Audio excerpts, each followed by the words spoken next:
जय हिंद विद्यार्थियों। आज हम कक्षा 11वीं आरोह भाग 1 की पाठ्य पुस्तक से गलता लोहा कहानी के प्रश्नों के उत्तर अत्यंत सरल भाषा में समझेंगे और उनके उत्तर लिखना सीखेंगे। आप इस वीडियो से अपने नोट्स भी तैयार करिए और फिर नोट्स से पढ़िए। मैं आपको प्रश्नों के उत्तर सरल भाषा में समझा देती हूँ। तो आइए देखते हैं गलता लोहा कहानी, जो शेखर जोशी द्वारा रचित है, जिसमें समाज की जातिगत व्यवस्था पर करारी चोट की गई है, उसे समझेंगे। और जातिगत विभाजन पर कई कोणों से टिप्पणी की गई है। इसमें देखते हैं गलता लोहा कहानी के प्रश्नोत्तर। प्रश्न क्रमांक 1। प्रश्न है कि कहानी के उस प्रसंग का उल्लेख करें जिसमें किताबों की विद्या और घन चलाने की विद्या का जिक्र आया है। तो इसे सरल भाषा में समझते हैं। धनराम एक ही साथ दो विद्याएं सीख रहा था। एक तरफ तो लोहार पिता का पुत्र होने के कारण उसके पिता गंगाराम उसे अपना खानदानी व्यवसाय सिखा रहे थे, जैसे सान चढ़ाना, धौकनी फूंकना, हथौड़ा चलाना इत्यादि।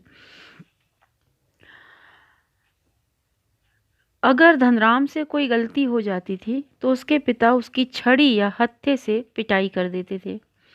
दूसरी तरफ वह स्कूल में पढ़ाई कर रहा था। उसके दिमाग में गणित नहीं बैठता था। मास्टर त्रिलोक सिंह उसे 13 का पहाड़ा सिखाते सिखाते जब थक जाते हैं तो अपनी जुबान का चाबुक चलाते हैं और उसे संटी से भी पीटते हैं। इस प्रकार धनराम दो विद्याएं, किताबों की विद्या और घन चलाने की विद्या, साथ साथ सीख रहा था। अब प्रश्न में ये पूछा गया है कि उस प्रसंग का उल्लेख कीजिए जिसमें इसका जिक्र आया है। तो आप उत्तर में लिखेंगे कि जिस समय धनराम 13 का पहाड़ा नहीं सुना सका तो मास्टर त्रिलोक सिंह ने जुबान का चाबुक चलाते हुए कहा कि तेरे दिमाग में तो लोहा भरा है रे, विद्या का ताप कहाँ लगेगा इसमें। यह सच है कि किताबों की विद्या का ताप लगाने की सामर्थ्य धनराम के पिता की नहीं थी। उन्होंने बचपन से ही अपने पुत्र को धौंकनी फूंकने और सान लगाने के कामों में लगा दिया था। वे उसे धीरे धीरे हथौड़े से लेकर घन चलाने की विद्या सिखाने लगे हैं। उपर्युक्त प्रसंग में भी किताबों की विद्या और घन चलाने की विद्या का जिक्र आया है। अब देखते हैं प्रश्न क्रमांक 2। दूसरा प्रश्न है कि धनराम मोहन को अपना प्रतिद्वंदी क्यों नहीं समझता था। तो इसका मतलब इसलिए नहीं समझता था क्योंकि धनराम नीची जाति से अर्थात लोहार की जाति से था और मोहन ऊंची जाति से था अर्थात ब्राह्मण था। जातिगत भेदभाव के कारण धनराम को यह बात अच्छी तरह से समझ में आ गई थी कि वह स्वयं नीची जाति का है और मोहन ऊंची जाति का है।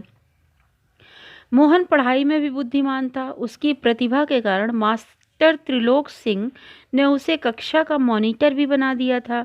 मास्टर साहब अक्सर मोहन की प्रशंसा करते हुए कहते थे कि एक दिन बड़ा होकर मोहन उनका और स्कूल का नाम रोशन करेगा। इन सभी बातों के कारण धनराम ने मोहन को अपने से श्रेष्ठ मान लिया था, इसीलिए वो कभी उससे प्रतिस्पर्धा नहीं करता था। अब देखिए उत्तर आप कैसे लिखेंगे, शॉर्ट और स्वीट आंसर। कि धनराम के मन में नीची जाति के होने की बात बचपन से बिठा दी गई थी। दूसरी बात, मोहन कक्षा में सबसे होशियार था, इस कारण मास्टर जी ने उसे कक्षा का मॉनिटर बना दिया था। तीसरी बात, मास्टर जी स्वयं कहते थे कि एक दिन मोहन बड़ा आदमी बनकर स्कूल और उनका नाम रोशन करेगा। देखिए, जब टीचर किसी बच्चे के बारे में इस तरह से बात करते हैं तो बाकी बच्चों के मन में भी ये बात बैठ जाती है कि टीचर कह रहे हैं तो निश्चित ही सही बात होगी। तो उसे भी मोहन से, धनराम को भी मोहन से बहुत सारी आशाएं हो गई थी। इन सभी कारणों से धनराम कभी भी मोहन को अपना प्रतिद्वंदी नहीं मानता था। तीसरा प्रश्न है, धनराम को मोहन के किस व्यवहार पर आश्चर्य होता है और क्यों। तो देखिए, बात यह है कि धनराम जब लोहे की छड़ को गोलाई में मोड़ने में असफल होता है तो मोहन बिना संकोच के दूसरी तरफ से लोहे को स्थिर करता है और धनराम के हाथ से हथौड़ा लेकर उस पर नपी तुली चोटें मारना प्रारंभ कर देता है। ये अपन ने कहानी में पढ़ा है कि मोहन उसके बाद दोबारा उसे भट्टी में गर्म करके निहाई पर रखकर ठोकते पीटते सुगड़ गोले का रूप दे देता है। मोहन ये काम इतनी फुर्ती से करता है और इतनी कुशलता से करता है कि धनराम आश्चर्यचकित रह जाता है। मोहन अपनी जाति को भुलाकर इस कार्य को स्वीकार कैसे कर पाया, वो ये सोचता है। ब्राह्मण टोले के लोग तो जो ऊंची जाति के होते हैं और वो नीची जाति के लोगों के साथ तो कभी उठना बैठना भी स्वीकार नहीं करते हैं। यही सोचकर वो मोहन के इस व्यवहार पर आश्चर्यचकित होता है और अवाक दृष्टि से उसे देखता रह जाता है। अब देखिए इसका उत्तर आप कैसे लिखेंगे। मोहन ब्राह्मण जाति का था और उस गांव में ब्राह्मण शिल्पकारों के यहाँ उठते बैठते नहीं थे। यहाँ तक कि उन्हें उठने बैठने के लिए कहना भी उनकी मर्यादा के विरुद्ध समझा जाता था। मोहन धनराम की दुकान पर काम खत्म होने के बाद भी काफ़ी देर तक बैठा रहा। इस बात पर धनराम को हैरानी हुई। उससे भी अधिक हैरानी तो तब हुई जब मोहन ने उसके हाथ से हथौड़ा लेकर लोहे पर नपी तुली चोटें मारी और धौंकनी फूंकते हुए भट्टी में लोहे को गर्म किया और ठोंक पीटकर उसे एक सही गोले का रूप दे दिया। मोहन पुरोहित खानदान का पुत्र होने के बाद भी निम्न जाति का काम कर रहा था। धनराम इस बात पर, उसके इस व्यवहार पर बेहद आश्चर्यचकित होता है और शंकित दृष्टि से वो इधर उधर देखने लगता है। अब देखते हैं प्रश्न क्रमांक 4। मोहन के लखनऊ आने के बाद के समय को लेखक ने उसके जीवन का एक नया अध्याय क्यों कहा है? उत्तर यह है कि लेखक ने मोहन के लखनऊ प्रवास को उसके जीवन का एक नया अध्याय कहा है, क्योंकि अपन ने देखा है कि किस तरह से मोहन के लखनऊ आने के बाद के समय से उसके जीवन में एक नया परिवर्तन आता है, क्योंकि वह पढ़ाई के लिए अपने गांव से दूर एक नई उम्मीद के साथ शहर आ गया था। उसको लखनऊ में रमेश के घर में बिल्कुल बदले हुए जीवन को स्वीकार करना पड़ा। गांव में पढ़ाई के रास्ते नहीं थे, यहाँ पर पढ़ाई के रास्ते खुले तो थे लेकिन संघर्ष में थे। उसको रमेश के यहाँ नौकरों की भांति रहने के लिए विवश होना पड़ा।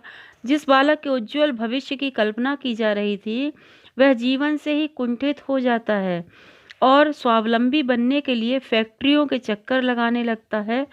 रमेश के घर की परिस्थितियां बहुत सुखद तो नहीं थीं, परंतु नई दुनिया के अनुभवों के साथ उसे जीवन से समझौता करना पड़ता है।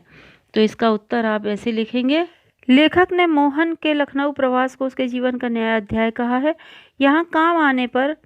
यहाँ आने पर उसका जीवन बंधी बधाई लीक पर चलने लगता था। वह सुबह से शाम तक नौकरों की तरह काम करता था। नए वातावरण व काम के बोझ के कारण एक मेधावी छात्र की प्रतिभा कुंठित हो गई। उसके उज्जवल भविष्य की कल्पनाएं भी नष्ट हो गईं। अपने पैरों पर खड़ा होने के लिए उसे कारखानों और फैक्ट्रियों के चक्कर लगाने पड़े और उसे कोई काम नहीं मिल सका। इसलिए ये उसके जीवन का नया अध्याय था जहां उसे अपने जीवन से समझौता करना पड़ा। प्रश्न क्रमांक 5 है, मास्टर त्रिलोक सिंह के किस कथन को लेखक ने जुबान का चाबुक कहा है और क्यों? तो उत्तर ये है कि जब धनराम 13 का पहाड़ा नहीं सुना सका तो मास्टर त्रिलोक सिंह ने व्यंग वचन कहे। उसे व्यंग करते हुए कहा, तेरे दिमाग में तो लोहा भरा है रे, विद्या का ताप कहाँ लगेगा इसमें। चाबुक आप समझ गए होंगे, जिसे हंटर कहते हैं, चमड़े का बना होता है। तो उन्होंने इसे जुबान का चाबुक कहा है कि लेखक ने इन व्यंग वचनों को जुबान का चाबुक कहा है। चमड़े की चाबुक शरीर पर चोट करती है, परंतु जुबान की चाबुक मन पर चोट करती है और यह चोट कभी भी ठीक नहीं होती है। इस चोट के कारण धनराम आगे नहीं पढ़ पाया और वह पढ़ाई छोड़कर अपने पुश्तैनी काम में लग गया। क्योंकि देखिए यहाँ पर मास्टर जी का ये कथन कि तेरे दिमाग में तो लोहा भरा है रे, विद्या का ताप कहाँ लगेगा इसमें, ये कथन उसके आत्मबल को, उसके मानसिक बल को तोड़ने के लिए, कमज़ोर करने के लिए पर्याप्त था। उसके मन में ये बात अच्छी तरह बिठा दी गई कि तुम तो बस लोहार हो और लोहार का काम ही कर सकते हो, विद्या प्राप्त करना तुम्हारे वश की बात बिल्कुल नहीं है।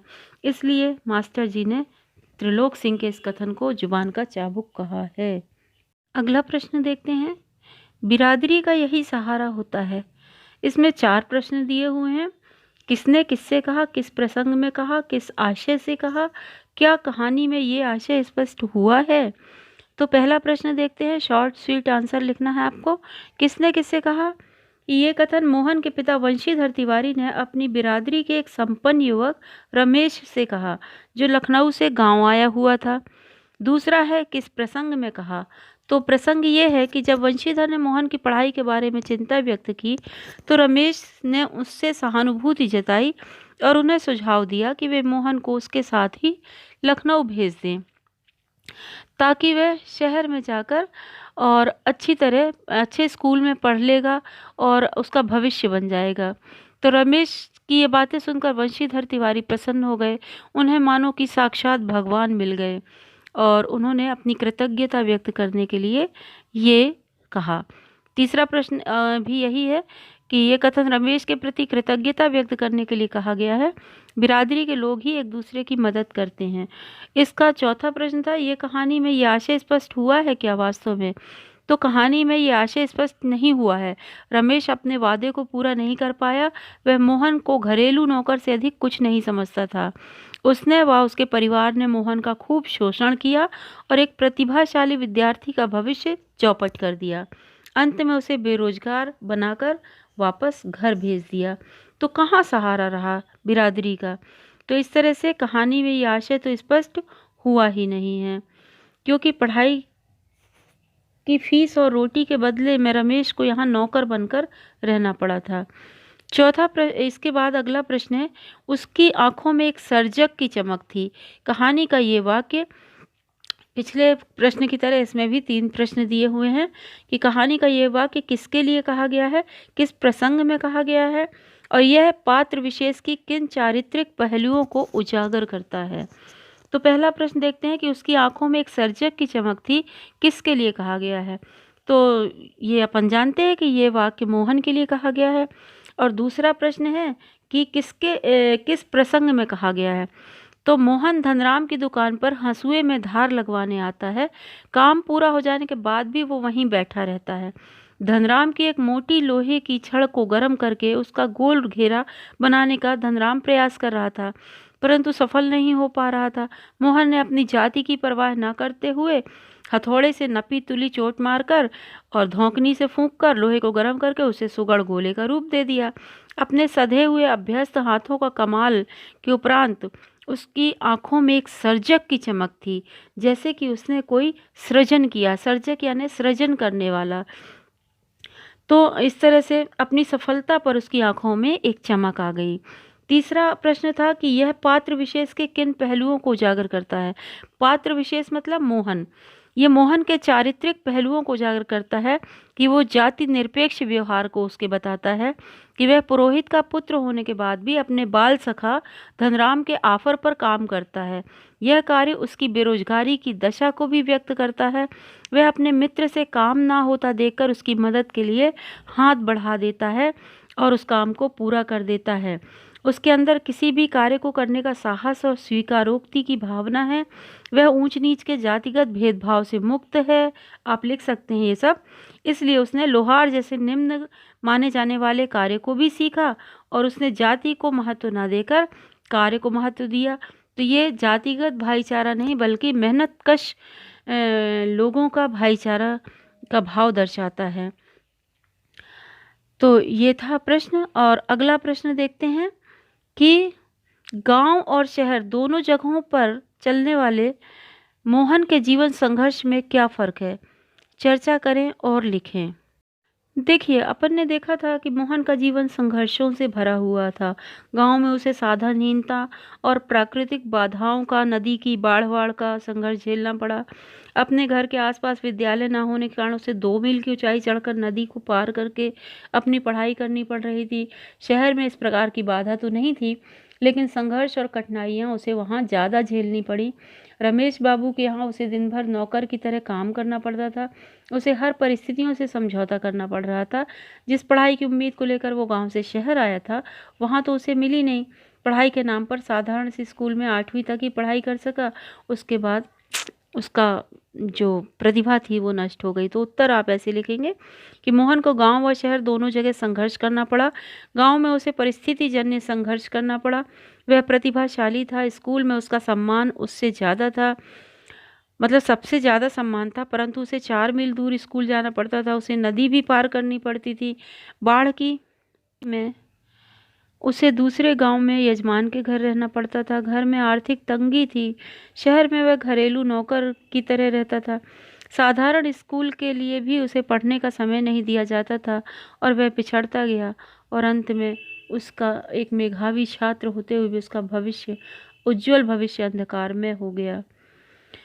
अगला प्रश्न है, एक अध्यापक के रूप में त्रिलोक सिंह का व्यक्तित्व आपको कैसा लगता है? आपकी समझ में उनकी खूबियों और खामियों पर विचार कीजिए। एक अध्यापक के रूप में त्रिलोक सिंह का व्यक्तित्व, खूबियां देखिए क्या थी और इसके बाद खामियां देखेंगे, है ना। तो खूबियां क्या थी? मास्टर त्रिलोक सिंह का शिक्षा देने का तरीका बहुत परंपरागत था। चाहे वह तरीका ठीक ना हो, फिर भी वो पढ़ाने लिखाने सिखाने और बच्चों को आगे बढ़ाने में रुचि रखते थे। मारना पीटना डांटना कठोर वचन कहना वो अपना अधिकार समझते थे। इसी कारण धनराम पर भी सभी तरीके आजमाते थे। मतलब शिक्षा कर्म में उनकी सच्ची निष्ठा थी। उत्तर देखते हैं कि मास्टर त्रिलोक सिंह का व्यक्तित्व अध्यापक के रूप में ठीक ठाक लगता है। वे अच्छे अध्यापक की तरह बच्चों को लगन से पढ़ाते हैं। वे किसी के सहयोग के बिना पाठशाला चलाते थे। वे अनुशासन प्रिय हैं तथा दंड के भय आदि के द्वारा बच्चों को पढ़ाते हैं। वे होशियार बच्चों को उज्जवल भविष्य की कामना भी करते हैं। इन सब विशेषताओं के बावजूद उनमें कमियां भी हैं। वे जातिगत भेदभाव को मानते हैं। वे विद्यार्थियों को कठोर दंड देते हैं। वे मोहन से भी बच्चों की पिटाई करवाते थे। वे कमज़ोर बच्चों को कटु बातें बोलकर उनमें हीन भावना भी भर देते थे। छात्रों में हीन भावना तथा भेदभाव करने का उनका तरीका अशोभनीय था, क्योंकि किसी भी टीचर को भेदभाव, जातिगत भेदभाव रखना बिल्कुल शोभा नहीं देता है। जाति की उच्चता और नीचता का भाव उनके मन में जकड़े होने के कारण वह मोहन से प्रेम करते थे और धनराम का तिरस्कार करते थे। धनराम को दिमाग में लोहा होने का व्यंग वचन कहना किसी भी दृष्टिकोण से एक अध्यापक के लिए उचित नहीं है। वे धनराम से मुफ्त में दरातियों में धार भी चढ़वाते थे, जो बिल्कुल भी प्रशंसनीय नहीं है। ये आप ये पॉइंट्स भी अपने उत्तर में लिख सकते हैं। अगला प्रश्न है, गलता लोहा कहानी का अंत एक खास तरीके से होता है। क्या इस कहानी का कोई और अंत भी हो सकता है? चर्चा करें। अब देखिए, इसको शॉर्ट में अगर उत्तर लिखेंगे तो ये लिखा हुआ है, थोड़ा सा मैं एक्सप्लेन कर देती हूँ कि इस कहानी का अंत इसे प्रारंभ से जोड़ता है। जैसे ये खास कहानी है, देखो कि कहानी के अंत में ये स्पष्ट कर दिया गया कि मोहन हसुआ पर धार चढ़वाकर खेती करने निकल पड़ता है या लोहे के कार्य में ही रुचि रखते हुए जातिगत व पारंपरिक व्यवसाय की रूढ़ियों से अपने को मुक्त कर लेता है। और ये निष्कर्षात्मक कहानी है कि पाठकों को सोचने समझने के लिए अधिक मुद्दा नहीं मिलता है। लोहे की छड़ को गोल करना एक आकस्मिक उसका व्यवहार है और यहाँ पर उसके पिता ब्राह्मण या गांव के ही किसी सम्मानित वृद्ध व्यक्ति द्वारा उसे शाबाशी देते हुए कहानी का अंत किया गया होता तो बहुत अच्छा होता।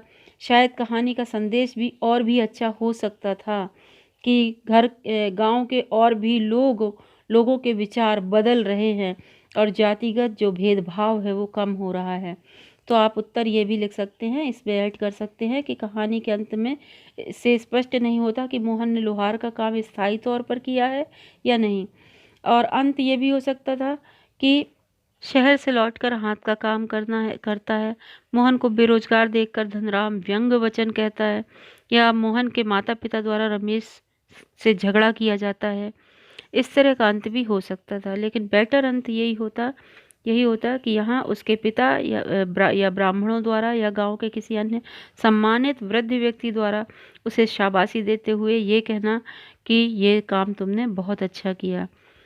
तो ये प्रश्नोत्तर यहीं समाप्त होते हैं। उम्मीद है आपको गलता लोहा कहानी के प्रश्नोत्तर बहुत अच्छी तरह समझ में आ गए होंगे और आगे हम अगले वीडियो में मिलते हैं। तब तक के लिए जय हिंद, जय भारत, धन्यवाद, शुक्रिया।